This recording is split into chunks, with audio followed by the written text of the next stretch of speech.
Hello, welcome to the Eagle's Wing podcast. This is your host, Deuce Brandt.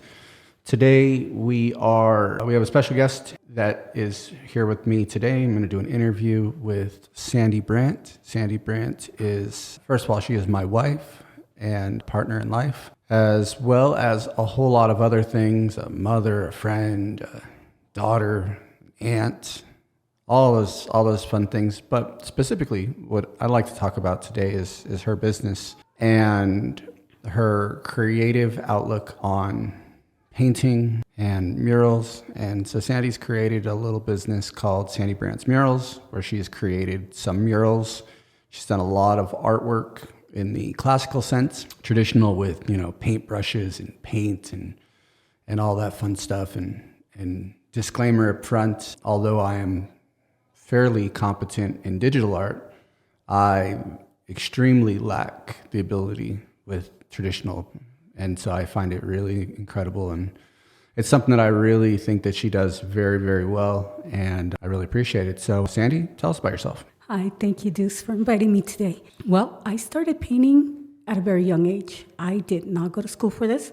I believe that I was born with the ability, maybe given to me by God, because every time we had to draw something in second, third, fourth, fifth, sixth grade, and so on, for some reason, teachers would decide to give me first prize, even when there was no competition to be held. And I didn't understand this. My parents thought that all children were creative and they could all draw just as good or maybe even better than me. But teachers that get to see work daily understood that this was something incredible or different or just above average. And I went ahead and I took that on. My first mural, I believe I was 18 years old, and I was not prepared to do that. It just came out of the wind, and I went ahead and did it. And it was not required. I was not hired. It just came out of me that I wanted to do this. I needed to get it out. I had been pondering upon it and draw it in my head, start at a starting point and go on from there. I do not use projectors. I do not use any special equipment except a humongous pencil because I always lose the pencil. And if anybody ever saw my video where I drew Vanellope on the wall from Wreck-It Ralph, a lot of kids will ask me, why do you have such a large pencil? And that's the reason, because I always lose it. And if I have the largest pencil, then I won't lose it, because I put it down and then I'm looking for it, like, where'd it go? So I love drawing, and it brings me so much joy. And I've heard people tell me, well, you must be bored out of your mind to draw that. No, actually not. Or they say, oh, wow, you must feel so, worried? So that's a tremendous thing you're going to encounter. You must feel stressed. You must be overwhelmed. And no, it brings me such peace and tranquility, brings me joy. It gives me like a high. Well, maybe. I've never gotten high, so I don't know what a high feels like, but with drugs, but with paint, just thinking about it, even when I use pencils, it doesn't matter if I use just a pencil by itself or colored pencils or pastels or any kind of paint, any kind of media. I love it, and every day I try to learn more and more about paint, about different things, different styles. There's no style that I'm not willing to try, except the naked one. Some people paint with their naked bodies, and I just, oh, no, thank you. That's the only one I wouldn't do. Other than that, I love finger painting and brush painting and everything else. Even I want to try spray painting. It's been a long time since I've tried spray painting, and back like 30 years ago when I did something in spray paint, I did it, and it was not to perfection. I believe that I need more practice with that. Like every time, but then again, every time I see my drawings, I tell you, oh, it's not perfect. There's a mistake. And you're like, where? And then I point it out and you're like, you can't see that. I'm like, yes, I can. And maybe somebody else can't see it, but I know it's there, and that's what bugs me. And people are like, oh, it's beautiful, it looks great, that's amazing. And all I can see is that mistake I did there, the way the colors didn't blend, or the line is not straight, or it's not curved enough if it's supposed to be curved. And sometimes I have to learn to let it go and just say thank you. Because sometimes I think people are just being nice when they say, oh, it's beautiful. I'm like, oh, they're just being nice. And I say thank you, but I don't really accept compliments, I think. It's hard for me to accept compliments. Yeah.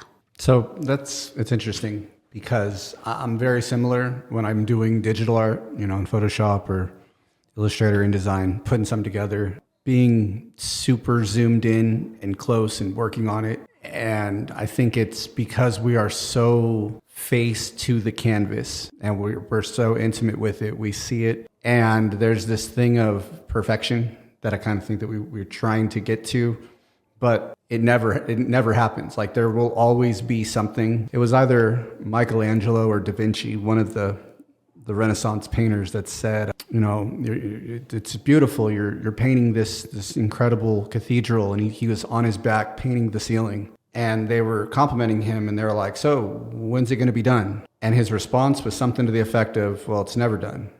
Like it's never done. And I think that's kind of, as an artist, it happens like that. And a lot of times, like you said, we see that thing because we have mulled over it and worked on it and kind of pushed and pulled and brush strokes and eraser and all those things. But one of the things that I'd like to bring up is this idea of skillful and godly wisdom, as we learned in the Proverbs series. Consistently in Proverbs, the author was talking about this idea of having skillful and godly wisdom. Well, the skillful part is the art, it's the skill, it's the talent.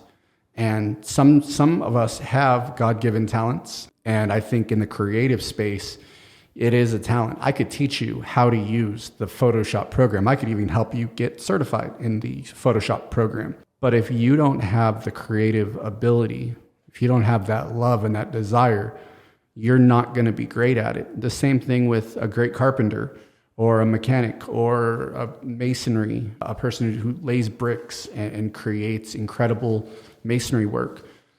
These are skills that once you figure out what it is that you are good at and that you can do without, like losing time and without kind of it being a burden, you should do more of that and figure out how to be the best at that. So I appreciate kind of giving us that background. But from your background, Sandy, you're from Los Angeles, and basically you grew up in the 70s and the 80s in Los Angeles, and there's a lot of incredible stories. Particularly, I'd love for you to touch on kind of your upbringing and kind of where you came from, where you've upgraded to, the kind of people around you, and how you were able to rise above kind of that place, kind of that, where a lot of people either are still in that place, they are in prison, or they are dead.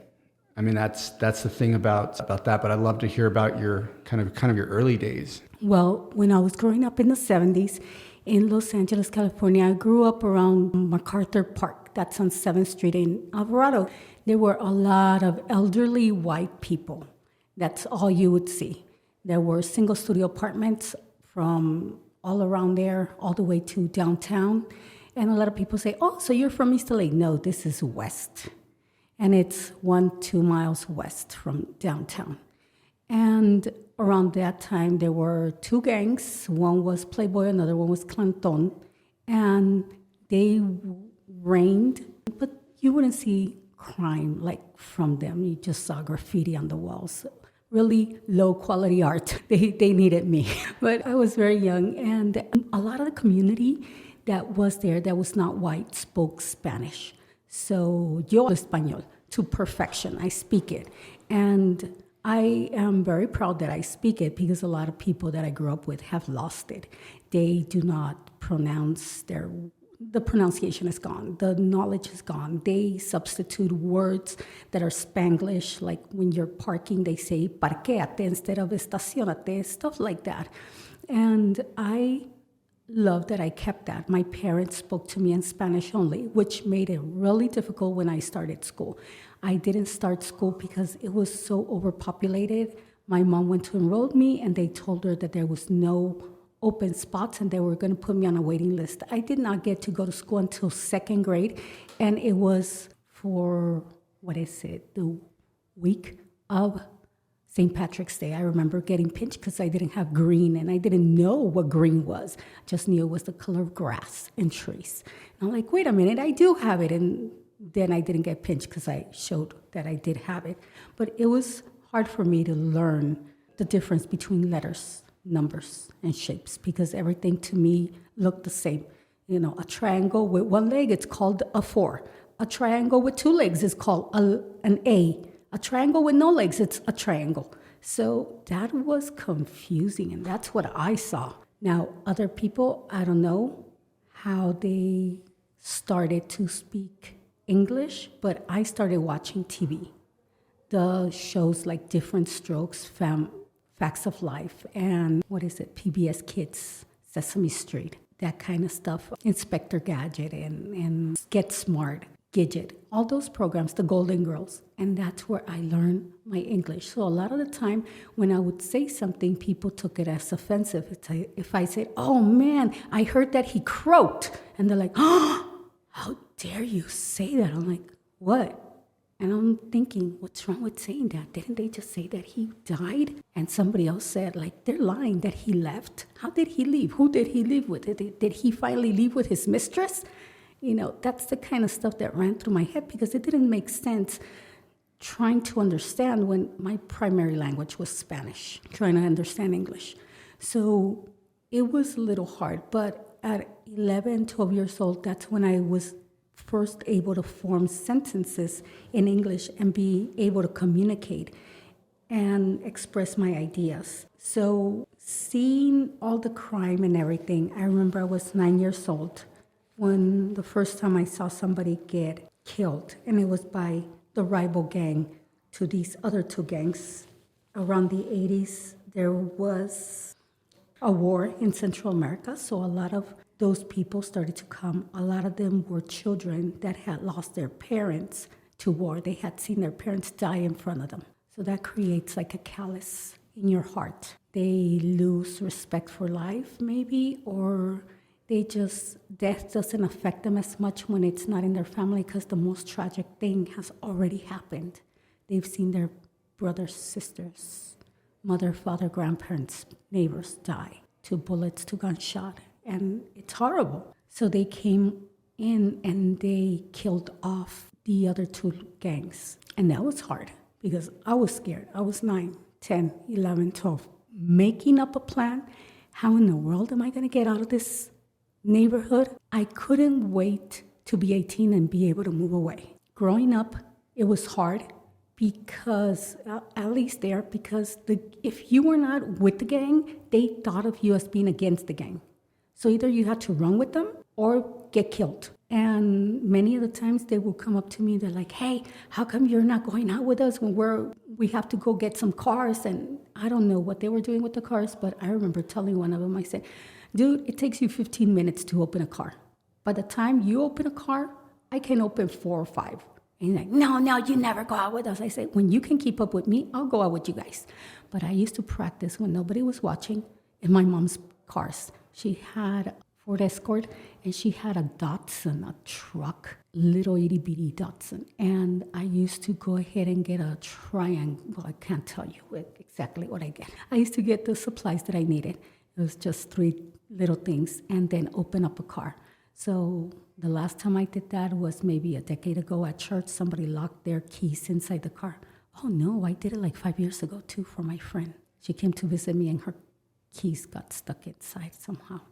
But anyways, I went ahead and learned how to do that, and therefore they had to prove to me I was able to have the upper hand and request of them to be as fast as I was so we wouldn't get caught. And that's one of the ways that I escaped from joining the gang. Another way, unfortunately, when I was maybe 8, I tried to kill someone. And that's horrible, the way of thinking. But in that neighborhood, if somebody beat you up and you let them, they would just continue. Everybody would.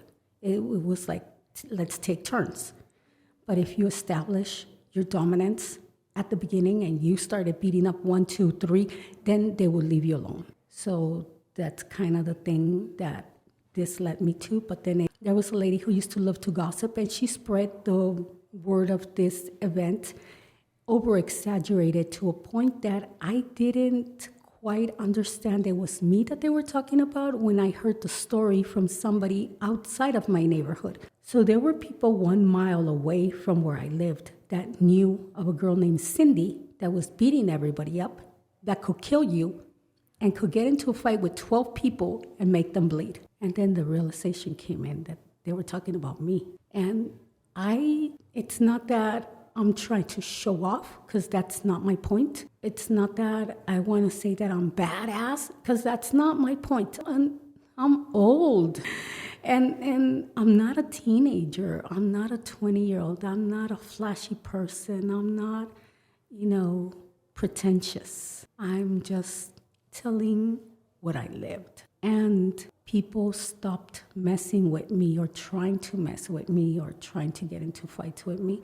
But it was hard. When I was 17, and this is known as Skid Row. So if you got jumped by about maybe 20 people. So at 17, we moved out of Skid Row into South Central. So the jumping situation was a little more manageable because you get jumped by 7, 9 people, which was more manageable, instead of 20, right? Well, a lot of people are probably laughing right now because every time I say that, they think it's a joke, and it's not. It's true. And it's okay if you laughed. I know. I've been saying it for over 20 years, and every time it's the same thing. But it was also kind of hard living in South Central, mostly Black neighborhood. Now it's more Hispanics, but back when I moved in there in the late 80s, it was mostly Black. It was maybe 15% Hispanic. And it was a great school. I went to Fremont High School and had a great time there because I came from Belmont High, and classes there were so difficult at Belmont. I was getting C's and D's, and then when I moved to Fremont, I was getting A's. I was acing just about everything. And I don't know why. I think it was they were dumbing down the classes to give an opportunity to other people. I don't know, but that's what I heard, and I don't know if it's true, but I know I got better grades there. And then when I was 20, in my early 20s, the opportunity presented itself to move to Las Vegas. And I was supposed to only come here to see Vegas, to get to know Vegas. I had been here maybe once or twice before. And I liked the fact that my bones didn't hurt while I was here, because I was run over by a car, and then I broke my leg when I was very young, before I became a teenager. So I had a lot of pain in my hip and my legs for 6 months out of the year in Los Angeles. When I came over here, I didn't have that, only when it rained or snowed here in Vegas. But I stayed here. Things happened, and the person that was supposed to stay didn't stay. They had paid first and last month's rent, and I stayed in their place, and I moved to Vegas, not because I had planned to move to Vegas, but it wasn't like I was supposed to move to Vegas. I just said, okay, well, I'll stay. What do I have going for me in Los Angeles? Really nothing. And I've been wanting to move away from the crime, the helicopters, 3 times a night, and every day, just about waking you up. I didn't like it. So I moved to Vegas, and it's much more peaceful. 2 years later, I moved into Regal Estates, and everybody that I work with in the casinos were like, oh, that is a Black neighborhood. Why are you moving into an all-Black neighborhood? What is wrong with you, this and that? And to me, it looked as beautiful as Downey in Los Angeles. To me, this was a great place. It had elderly people who were not busybodies. They mind their own business. They're not trying to keep up with the Joneses.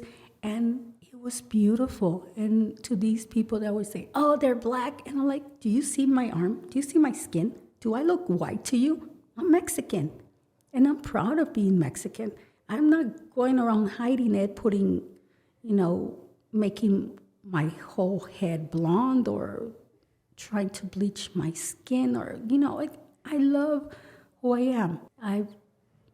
I'm okay with who I am. I'm okay, at church when they go, oh, Sandy, the Mexican Sandy. I know I'm Mexican. It doesn't offend me that people tell me that I'm Mexican. I know who I am. So that's how I ended up here. And that was my grow up story. Okay. Yeah. No, very good. One of the things that I know about you and your family is kind of this entrepreneurial streak, desire. I know your mom always kind of had businesses and found a way to produce income. Can you tell us about that? My mom decided to leave my dad when I was 4 years old. And working in low income wage, it was a little hard for her to pay the bills and everything.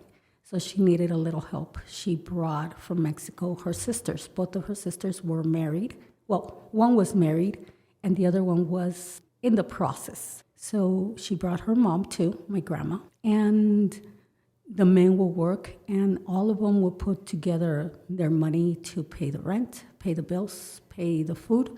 And then after maybe a year, they decided they didn't want to live together. So they all kind of split up and went their separate ways. But by then, my grandmother stayed with us, with my mom and me, and my grandma would babysit me, and my mom would go to work. And sometimes she wouldn't come home for a couple of weeks because she got more than one job. I didn't know at the time. I just knew that my mom wasn't there, and my grandma kept saying, she's working.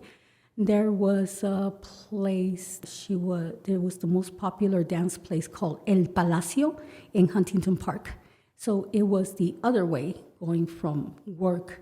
It was closer to her, or better, to go that way instead of to our house, which was the opposite way, and go to work and stay over there with a friend. She had a friend. We went and met her.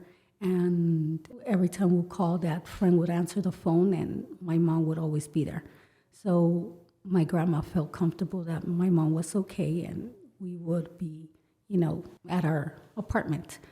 And my mom saved up, took her a lot of years to save up money. When I was 8 years old, she bought her first catering truck. And she taught me how to manage money, not manage, but to charge. Each soda was 25 cents, and that was my job. She taught me, if each soda with quarters, each soda is 25 cents. How many sodas can you buy with $1? How many quarters are in $1? How many? And she showed me that. And I'm very grateful because I was one of the kids that was able to count money before anybody else in class. And I was proud of that. Then my mom went ahead and sold that catering truck like a year later. It was a lot of work. And the first week was the most challenging to find where to work or where to park or where to sell her food. She decided to sell her food across the street in East LA in a supermarket near Soto and Cesar Chavez. And she was parked there, and next thing we know, we got people. And that first week, everybody who tried her tacos loved it. And then the next week, she was selling out sooner and sooner. The first week, we were there until like 1 a.m. before we sold out all the meat. Each day kept getting earlier and earlier. Then next thing you know, 12:30, 12 o'clock, 11, 10 p.m.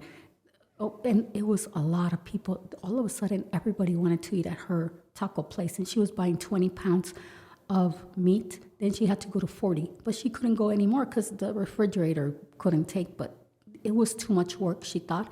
So she sold it. The person that she sold it to didn't have the same, results in making money because they were cheap and they didn't want to spend money on the seasonings. And you had my food. That's how I conquered you. Those tacos are delicious. The way it's prepared, it's done with care. And my mom sold that truck and bought herself ice cream trucks because then there was no preparation, just buying the popsicles, popping them in the refrigerator and going on. But after that, maybe a year went by, and then she started putting pepinos, which is a cucumber. And in Mexico, if you have a cucumber stand, you're making money. You You peel the cucumbers, you cut them, you put tahini in it, lemon, salt, and sell them. And everybody wants to buy them. And then she would do watermelon, and she would do jicama and mangoes. And I remember in vacation time, it was my job to peel the cucumbers, and my hands would get all green and stuff. So I saw her struggle, and then when I was around 9 years old, I remember that she met my stepdad, and he was the kind of man that if she said jump, he would say how high. And she had a lot of other helpers, but they didn't really care to help. They were more in the way than helping, putting the soda away or whatever. But he was a working man. He was an excellent father figure for me. He had talent to learn music, and he was admirable. He was great. So my mom just continued on, with her ice cream truck. Then she bought another one. She would rent it out. I think at one point she had 4 ice cream trucks. And then my stepdad wanted to make his dream come true. He wanted to become a big rig driver to haul things and be a truck driver. So she went ahead and paid for his schooling, bought him a truck, and he started working. And he told her, I don't want you to work anymore. And that's when she stopped. And I think by then I was maybe 18 or so. And by then I had a sister and a little brother. And we were living in South Central, and it was nice. But her dad used to have what you would call nowadays a Walmart. It was a little store, kind of maybe like a 7-Eleven. They have a little bit of everything, except they would have things for your ranch, seeds and material to make dresses, like a little convenience store in a place where they lived in Mexico. And I believe that that's probably where she got all her wisdom from her dad, managing books and everything, because she was really good at managing books. And when she was working back then, I believe she was making, sometimes I was like 11 or 12, and she was making over $100 a day back when minimum wage was $2.25. So business was good. And that's what she taught me. That is good. It's one of those things that not everybody's entrepreneurial. Not everybody has the desire to go out and do the thing, create wealth, create something, put something together with their hands. A lot of people are conditioned, programmed, I think, by the schools and by society to go to work for somebody else. And your only value is sit down, shut up, Do what I say. The bell rings, you go to your spot, you do your job, and you don't complain or grumble or argue. You just do your job. And not everybody is that way. And one of the things with Eagle's Wing Academy, the goal is to kind of identify not only what your desire is, because you could have a desire to own your own business. And there's really 2 ways to do it. The one is just to do it and go off on your own and figure it out, and school of hard knocks, and some are very successful with this. Some have terrible experiences trying to do it because they just don't know what they don't know, and it does hurt them. And the other way is to follow a proven plan, follow others that have succeeded and have what you want, and be mentored and listen to them. And that's really the goal, is to provide resources to where, yes, you can become skilled at whatever trade that you have, but then also to learn all that other stuff. You talked about the books, you talked about money, you talked about dealing with people, knowing how to spot somebody who's trying to scam you, somebody who's, trying to say, I get 6 sodas for $1. And it's, there's people out there that are evil. And this is the thing that I don't want to be naive and pretend like everybody's perfect or everybody's moral and godly, because a lot of people aren't. And this is something that we've disagreed with. And Sandy says I'm too trusting and naive, and I'll just let people take advantage. And I'm kind of like, hey, you're untrusting. You're the opposite. And for me, my personal belief is I'm going to give you, if we're in a tug of war, we got a rope tied around both of our waists. I'm going to give you more rope, and I'm going to allow you to kind of have that, that slack in the rope, because I believe that eventually you will either prove yourself as trustworthy and honorable, or you'll fashion that rope into a noose and hang yourself.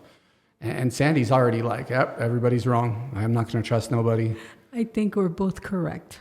It can be, and so it's just a way of seeing life, and a big part of that is you have to know, and you have to be wise and discerning about people, absolutely.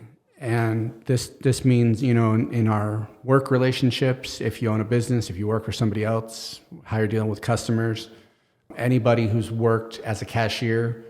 I've had countless cashier jobs where, somebody gives you a $5 bill and you go to give them change and they're like, I gave you a 10, or I gave you a 20 and you gave me the wrong change. And the thing about it is it could be that they were wrong just innocently, or they could be trying to scam you. I know several times I was working at a Wendy's in high school, and several people tried this scam on me, and the manager had to take the drawer, cash the thing out, count all the money, and go, nope, if you had given a 20, this would have been, and then at the end they were like, oh yeah, that's right. And so we have to, in our own lives, we have to operate with morals, ethics, and we have to decide what it is that we're going to do and the kind of people that we are. And I think in society, in our communities, we have to police ourselves, and we have to tell others, no, you're not going to act that way. No, that's not how we act. I try to explain to my children that their name is important and it's valuable. And just as my father left me a good name, I'm going to leave them a good name. And it's up to them to leave it as a good name for others. And I think we all, especially if we live in, small communities, we know about those people.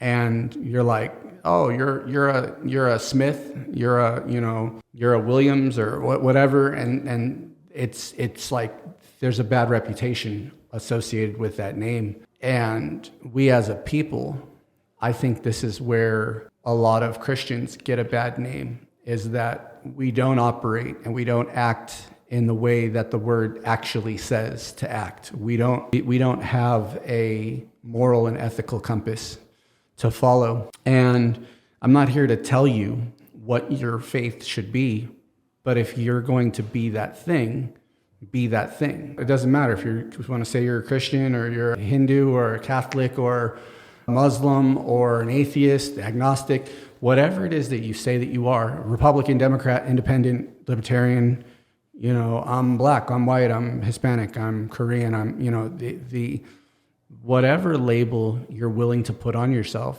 be that thing. Don't say you are a Christian and then not follow what the word says. Say nothing. Say I'm nothing. I don't identify with it, because it harms everyone. And I think about it, stereotypes and the way we are judged, it happens. And the best way to break out of that, break out of these generational curses and the curse of the label, is to operate in a way that is, it's moral and ethical. It's having a set of laws for yourself. And what's hard about this is we have a way. The proverb says there's a way that seems right to a man, but in the end leads to death. It's hard because it's like, I think that I'm right. Well, what happens when I'm not right? I have to be man enough to acknowledge that I'm wrong, and I have to be willing to turn and do the other thing. When things aren't working, sometimes it's okay to quit that thing. A lot of people say, oh, never quit. Quitters never win. Well, if you're doing something that's not helpful, if you're doing something that's destructive to yourself or to your family or to your goal, quitting might be the best thing to do. Picking yourself up and moving to a different place, trying a new profession, getting skills, finding a new friend group, going to church. This is something, community has great power, but the opposite is also true. Get around a bunch of people that are doing drugs and, whatever, insert negative thing in. You start hanging around them and you will be like them. You will do as they do. And if you want positive and you want good, you want to be a millionaire, get around a bunch of millionaires. Go where they go, eat where they eat, shop where they shop, do the thing, read the books. And that's really the key to success. Sandy, I want to talk a little bit about kind of our relationship and how we met. Give a little background. My kind of spiritual journey as an adult started with, I was in college the first time. I was recruited by a gentleman to join a business with him. We started this little credit card sales and website design, graphic design kind of conglomerate. And I thought we were going to be, millionaires, driving Lamborghinis and all this money. And I was sold this dream of, like, it's going to be so great. My partner was going to go out and do all the sales, and then I was just to be in the back end and fulfill the orders. And in that process of not knowing how to do it, my partner was going to this church, and he was like, "Hey, why don't you come to this church with me?" And I'm like, "I don't know." I kind of grew up in a religious household and not really into going into church, just kind of living life and being worldly, to be honest, just kind of living life. And that experience of going to church, I would be in the service and I would always think, man, this is like a cult. This is so weird, this place, the messaging. But then I'm like, man, but he's speaking about Jesus and the Bible and it's all there in the Word. But it's like a cult. It's the best way I could describe it. And so I was kind of standoffish. And then we found out that there was this men's Bible study for businessmen, and on Wednesday nights, and I started going. And it was through that process of kind of learning about business and, being around good moral examples that brought me to the cross. That brought me to repentance and seeing that I need a relationship with Jesus. That helped me kind of cross that threshold, where before it was all religion, it was all duty, we just go to church on Sunday. My dad would just take us, and there was no relationship. It was very religion. And I can't speak for my parents and kind of their relationship, but for me as a kid growing up, it was like, I got to do that thing again. Oh, we got to go to another service. Oh, we're going to go and do, and it was not something that I enjoyed. But as an adult, kind of going and being in this men's business group, my original thought was, I need to get better at business. And these are men that are going to teach me how to be a successful businessman, teach me the things that I didn't know. So that's why I kept going. But salvation came through it. And so a little bit after that, I started doing projection ministry in their multimedia. They had a television show, and this is one of those churches with the big projection screens. And so I started doing projection and just kind of serving, and I led Bible study, I led a table, just kind of growing. And at some point, there was a singles ministry that they started. And in the singles ministry, I was single. I was, at this point, I was no longer in that business with my friend. We kind of broke off the thing. We kind of separated our partnership. I started another business, kind of doing the same website design and development myself, freelance work, and I moved into a house with a bunch of roommates. And the singles ministry, I was like, it's not fun being, a single man. I was probably 23, 24 at the time. And so I decided, hey, I'm going to start going to this singles group. It was called Consumed. And that's where I think Sandy will pick up the story of kind of how we met. Now, I just want to set the scene. I'm the type of person to where if I'm going to go somewhere, do something, if I'm going to be in a service or I'm going to be in a school teaching environment, I'm going to be in the front row, paying attention. I got my notebook, I got my notes. I'm paying attention, I'm asking questions because I'm trying to receive something. I'm trying to grow and to build, and I'm taking it seriously. So in the beginning, that was my goal. And so, Sandy, what was your experience at this point? So 2004, I got divorced, and I had Jesus in my life since I was 13. So through the divorce, there came some issues that I needed to get legal representation. And the attorney said, if you don't come to church with me, the Lord will not help you. So he said, you have to go to church with me. So it wasn't just me, it was other people that he was representing, and we were sitting there. It's 2005, 2006 came. And then they said at the end, we have a group for singles. Learn how to be a single person.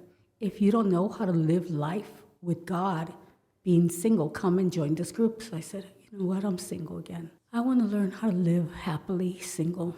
Maybe someday I can find the right guy, because I was dating different people, and it seemed that I like my steak to be 2 pounds, delicious, full of flavor, Mexican flavor mostly.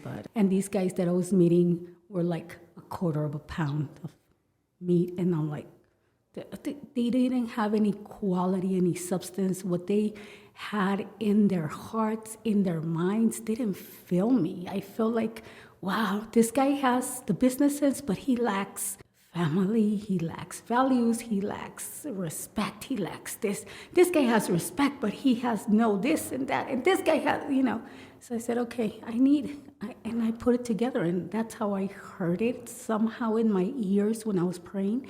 I need someone who's worth 2 pounds.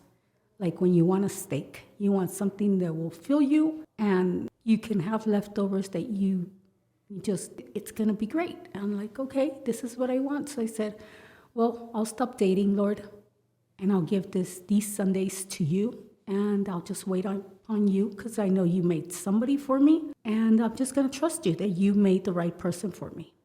I started going 2007, January, first Sunday, and I was listening and paying attention and praying, so kind of half listening. But in the front, there was somebody that kept raising his hand and asking all these questions. Seemed like they have a passion for the Lord. And I said, Lord, I want somebody like that. I want somebody that has that passion. I want that somebody who, if they're not sure, they're willing to ask questions. And he's like, well, what you just said right now, I kind of got that, but I disagree a little, because I read in Judges, blah, blah, blah, blah, blah, blah, blah. And I'm like, Lord, that guy has a lot of interesting things, but I really would like somebody like that. I don't know. I hadn't seen him. All I had seen was his arm, and I already knew I wanted somebody like him. And then he got up, and I started to talk with him and other people, and he didn't really catch my eye. Like, yes, this is somebody that I want to be my mate. But in the process of talking and stuff, I'm like, wow, this guy is really smart. But there was that something about him that I really liked. And next thing I know, we started to get acquainted and talking to one another. Then I found out his age, and I said, forget it. This is not the guy for me. But I was over 10 years older than him. But then I don't know what happened, and switched around, and we started to date. And after a year, we were married. I gave him all the reasons why I didn't want to date him, and he wouldn't give up. And I really liked that. He wouldn't give up. And I said, okay, maybe this is the guy. I asked God, and God gave me in ABC orders, words that describe him. When he got to M, he said majestic giraffe. That's the only one I remember. All the other ones, I don't know. I gave them to him. I gave him the list. I told him. And he kind of didn't believe me. I noticed he didn't believe all the things that God had said about him. All the great and wonderful things. But I don't know where the list went. But yeah. That's how we met and got married. She leaves out a lot of details. We had a Valentine's Day dinner that the singles ministry put together, and I don't know how we ended up at the same table. I think that Sandy manipulated things to be at the table. I was completely clueless that she was even interested in me. He was hot. Apparently she was like a lioness, and I was like a cougar, like a deer trying to just eat grass and live life. And just the interesting thing in this period of time in my life, it was a thing of asking God. My prayer was not, I want to get married, and I want this and I want that, and do this for me, God, and do that. And I said, God, I'm at a point where I want to trust you, and I want to believe what you have for me, And so I prayed essentially, God, give me your will. And I remember you fasted, right? Were you still in the fast during that Valentine Day? Yeah, that was the 40 days of no meat fast. Interesting times. You know, you ask yourself the question: is top ramen with chicken, is that a meat? If it was, I did a terrible job at that fast. But just the idea of doing something, of seeking. Sometimes, if we ask what's good for us versus what we want, I believe that God he's a good father. And as like with my children, I know what's good for them, and they may be asking for something that's terrible. I'm completely against getting them cell phones, and they want cell phones. They're like, oh, we need cell phones. We need cell phones. All my friends, everyone's. And the thing about it is the possibility of negative versus having it. It's just not there for me. And as a good father, I'm like, no, I know you want this, but it's not good for you right now. Maybe it's not now. It's a wait. And so I just kind of prayed that, and it led to us. And I was at a point where I didn't want to just casually date anymore. I didn't want to just kind of when I decided to ask Sandy out, I asked her. I said, hey, you be my girlfriend because I want to marry you. That was me asking her out. It was my intention. It was my goal. It was, I want to be married. I want to start a life. And I believed that this was the woman God had for me. And so the challenge is a lot of our marriage has been where we've struggled and where we've made mistakes is when we get out of that wisdom, when we get out of the will and the way. And it's kind of like that. There's a scripture that talks about be a living sacrifice. Put yourself on the altar. The thing about being a living sacrifice, you're gonna die to that thing that you want. You're gonna die. You're gonna be, you're gonna be cut open. Your blood's gonna be sprayed on the side, and you're gonna be set on fire. Doesn't sound like a very fun thing to do, but it's what we're commanded to be. I remember around that time, a lot of people at church were telling us this was not a good idea. There was somebody who came to me and said, hey, you've been married and divorced. You cannot go out with this guy because he's innocent, and we don't want you to play around with his heart. To me, that spoke volumes of you. It's like, wow, this guy is so highly valued, so loved, so cherished, that these people that are not his family are going out of their way for his safety. To me, that's like, wow, amazing. I thought it was great that they loved you so much. They had you in such high regards. Yeah, that's what community does for you. And I say all that because we have to live to learn. We have to experience to mature. And the track to walk on is to find others who have been through the experience and to ask them. First is to humble yourself and to say, hey, I don't know. I don't know how to be a father. I don't know how to be a husband. I don't know how to be, a man of God. I don't know how to pray. I don't know how to work. I don't know how to show up on time. I don't know how to answer the phone. I don't know. Whatever that thing is. And then if that person is worthy, meaning they have the thing that you want and they're willing to tell you how they got it, the possibility of you listening and following what they said and do the same thing, you'll get the same result, is higher than if you just went, I'll just do whatever. Well, yeah, go live your life. But the reality is you can go further, faster with experience and with people helping you. And that's kind of the summary of what I want to talk about in this is like a kind of relationship podcast. We're talking about this idea of relationships and a big part. I want to take just a quick minute to plug Tim Rowland's Heart Freedom program because we are broken. Yay! I love Tim and his wife. And we are scarred by our own actions by others, by things that are not our fault, that people have done to us. But we also, we have self-inflicted wounds as well. There's no doubt about it. And the process, the heart freedom process, leads you to forgiveness. And without forgiveness and restoration, you're going to keep repeating the hurtful thing. You're going to keep being stuck. And so we both went through heart freedom kind of, in our marriage, and we've had lots of marital counselings and Yes. going to pastors and, and going to friends and we did financial peace early in our marriage. And it was hard because we didn't have that thing of a methodology to fully forgive and to fully, it's not a thing of, I forget the thing, but it's when that thing pops up, it's remembering, I've forgiven that. I've processed that. That no longer has power over me. It doesn't mean that you never think about it. It never comes up, but it no longer can harm you. So I love that, and the idea of restoration and forgiveness.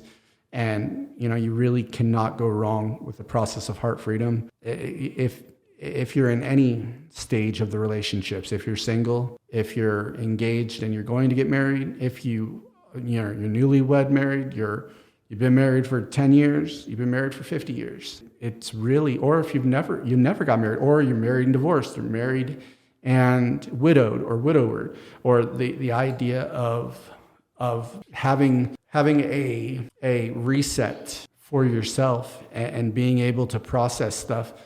The thing about this life, and as we learned from the Ecclesiastes podcasts, life is hard. Life is vanity. Life is, you're going to die. And the more you go through life, the longer you live it, the more it can be vanity, the more it can be worthless. It can be, why am I even doing it? Why even try? And the thing about it is, that's the accumulation of all these hurts. It's death of 1,000 cuts. You've got to figure out not only how to ignore the cuts and pretend like they don't matter, but truly get healed and to be restored and to be knit back together. It's kind of like if you got a deep cut, you need stitches. You can't just pop a Band-Aid on and whatever. I mean, you can, but your arm's going to get infected, and then gangrene, and then you need amputation. And it is that way with life. Sandy, last minute or so, how can people find you and utilize you and kind of commission you for this artistic work? Well, I had to take down my phone number from my website, which is sandybrandt.com, because I kept getting all these hackers or scams and everything. I have a YouTube video. If you like my art, or if you want to see it, go to YouTube, search my name, Sandy Brandt, no spaces, murals. So my last name is B-R-A-N-D, Brandt. It's kind of hard to spell, but I'll pop up as soon as you finish putting Brandt. It says murals, and you click on it, and you go ahead and you leave a message. You could say, hey, I would like to contact you, and I'll give you my Instagram. I kind of lost the password to one of the Instagrams that I had set up for Sandy Brandt murals. So I'm using my personal now, and you could leave a message there, your phone, and as soon as I get it, I will remove it. So I'll call you. But yeah, you could leave a message on there. See my art, see if you like it, if that's your style. I do not do nudity. I do not do evil skulls, things, drugs. I only do good things. That's how I'll put it. I like logos. I like to do windows. I like to do murals. Art, I cannot do people. I try to draw people. It's so hard. I do mostly cartoons. And yeah, that's how you can reach me. Yeah, that is very good. I appreciate you coming and doing this podcast. It's one of those things that these interviews, it's important that we get to know each other and kind of hear the backstory. Thank you for inviting me. Absolutely. And so for everyone listening, I just want to reiterate the point of having skillful and godly wisdom in whatever it is that you were meant to do, that thing that is easy for you and that you think, oh, everybody can do this. Oh, it's just art. I just know how to draw. The reality is most people cannot do the thing. They're unable. They lack the ability. They don't have skillful and godly wisdom in that thing. And you can be world class. Even if it's simply construction, you could do the task in a way that brings just excellence. And I want to encourage that. And so for the Eagle's Wing podcast, this is your host, Deuce Brandt, praying for your skillful and godly wisdom.